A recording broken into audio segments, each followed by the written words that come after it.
UGC net दिसंबर 2025 में हमें नए पैटर्न ऑफ क्वेश्चंस देखने को मिले हैं, नए तरीके से क्वेश्चंस पूछे जा रहे हैं हमारे एग्जाम में। तो इसका आंसर है यस। 2025 दिसंबर के क्वेश्चन पेपर्स को एनालाइज करके आई कैन कंक्लूड कि आपके नए तरीके से क्वेश्चंस पूछे जा रहे हैं आपके पेपर 1 एंड पेपर 2 में। तो वो नया पैटर्न क्या है? आपको 3 टाइप्स ऑफ क्वेश्चंस देखने को मिल रहे हैं। 2 आर डोमिनेटिंग एंड 1 हमें मालूम है कि इस तरह के क्वेश्चंस ही बनते हैं। तो चलें लेट्स डिस्कस।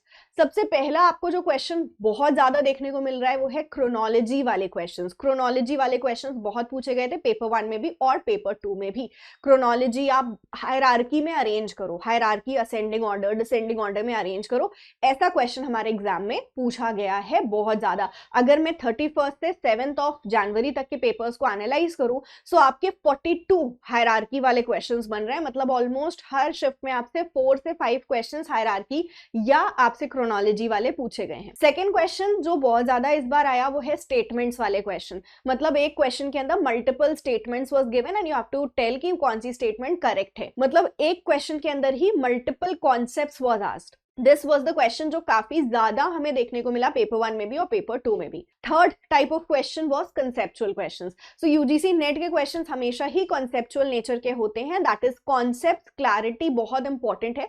अगर हमारे कॉन्सेप्ट्स क्लियर हैं तो ये क्वेश्चन हमसे बन जाएंगे। कॉन्सेप्ट्स क्लियर नहीं है तो हमने बस ऊपर ऊपर से पढ़ा है तो ये क्वेश्चन हम नहीं सॉल्व कर पाएंगे। तो अगर पेपर 1 की हम ओवरऑल पूरे 31 से 7 ऑफ जनवरी तक के अगर हम पेपर्स की बात करें तो मॉडरेट पेपर आया था। बहुत डिफिकल्ट पेपर नहीं पूछा था, लेकिन मॉडरेट उन्हीं स्टूडेंट्स को लगेगा जिनके कॉन्सेप्ट्स क्लियर हैं बिकॉज कॉन्सेप्चुअल क्वेश्चंस पूछे गए थे ना। ऑल दो स्टूडेंट्स जो जून की प्रिपरेशन कर रहे हो आप सबको 2 बातों का बहुत ख्याल रखना है। पहला तो आपको अपने कॉन्सेप्ट्स पे फोकस करना है, इसलिए अभी से अपनी प्रिपरेशन शुरू करो।